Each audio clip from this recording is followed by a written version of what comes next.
Assalamualaikum warahmatullahi wabarakatuh. Sebelumnya, saya Elsa Amelia, mahasiswi semester 2 Universitas Islam Darul Ulum Lamongan, Fakultas Ilmu Sosial dan Ilmu Politik, Program Studi Ilmu Pemerintahan. Di sini kita akan membahas suatu topik yaitu aplikasi teori sosiologi pemerintahan dalam perubahan sosial dan dinamika pemerintahan.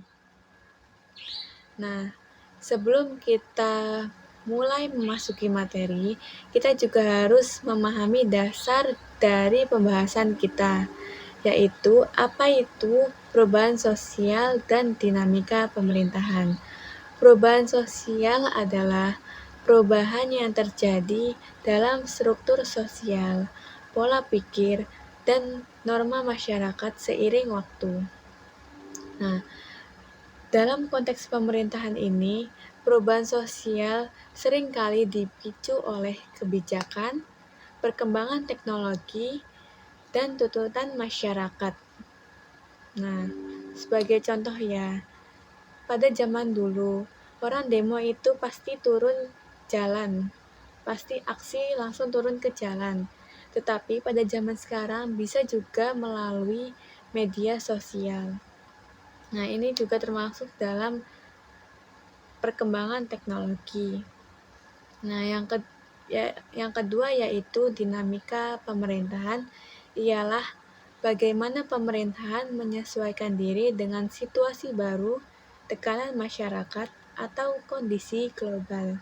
Nah, jadi ada hubungan timbal balik masyarakat.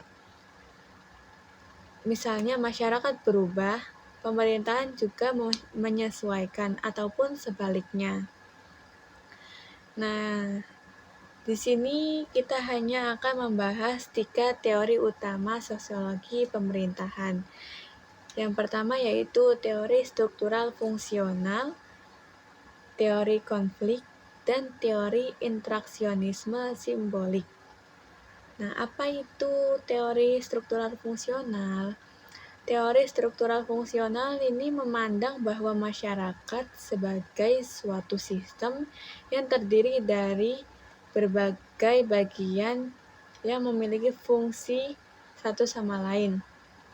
Apabila satu bagian tidak berfungsi, maka bagian yang lainnya akan terpengaruh. Yang kedua, apa itu teori konflik? Teori konflik ini kebalikan dari teori struktural fungsional. Nah, perspektif sosiologi ini memandang bahwa masyarakat sebagai suatu arena persaingan.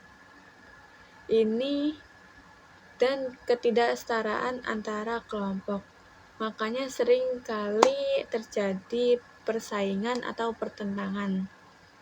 Sebagai contoh ya, ada si kaya dan si miskin. Nah, ini kan terjadi kesenjangan sosial. Selanjutnya, apa itu teori interaksionisme simbolik? Teori ini memiliki asumsi bahwa manusia membentuk makna melalui proses komunikasi, interaksi, dan simbol-simbol. Nah, contoh aplikasi teori. Yang pertama yaitu teori struktural fungsional. Di sini memandang setiap lembaga termasuk pemerintahan punya fungsi tertentu untuk menjaga keseimbangan sosial. Saya hanya akan memakai satu contoh yaitu program sekolah rakyat guna untuk pengentasan kemiskinan. Program ini dianggap sebagai solusi atas keterbatasan pendidikan formal khususnya bagi masyarakat miskin.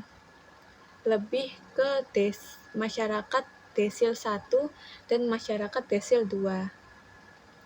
Nah, data dari beberapa lembaga pendidikan menunjukkan ribuan anak yang putus sekolah.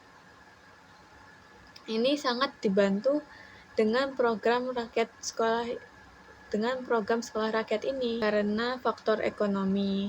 Ini menunjukkan adaptasi untuk memenuhi fungsi pendidikan dan mengurangi kemiskinan di Indonesia.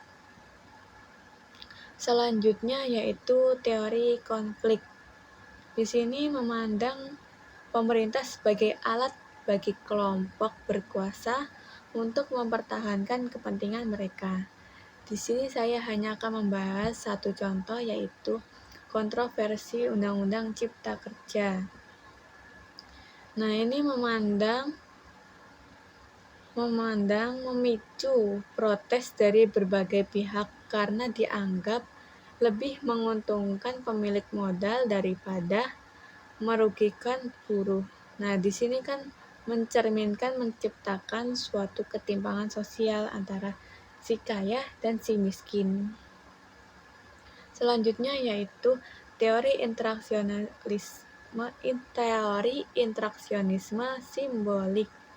Di sini fokus pada pemerintahan sebagai interaksi makna simbol yang dibentuk masyarakat.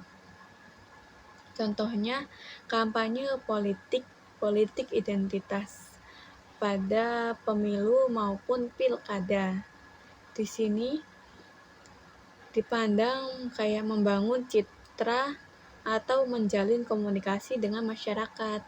Nah, respon masyarakat terhadap simbol-simbol ini akan membentuk persepsi mereka terhadap pemerintahan. Seperti mereka setuju, mereka suka, senang, maupun itu hanya pencitraan belaka. Nah, suatu peristiwa sosial maupun pemerintahan ini bisa dipandang juga melalui 3 teori utama langsung. Kesimpulannya yaitu perubahan sosial dan dinamika pemerintahan ini tidak bisa dipisahkan satu sama lain tentunya. Dengan bantuan teori-teori sosiologi ini, kita bisa memahami kenapa dan bagaimana perubahan itu bisa terjadi. Sebelumnya, terima kasih. Wassalamualaikum warahmatullahi wabarakatuh.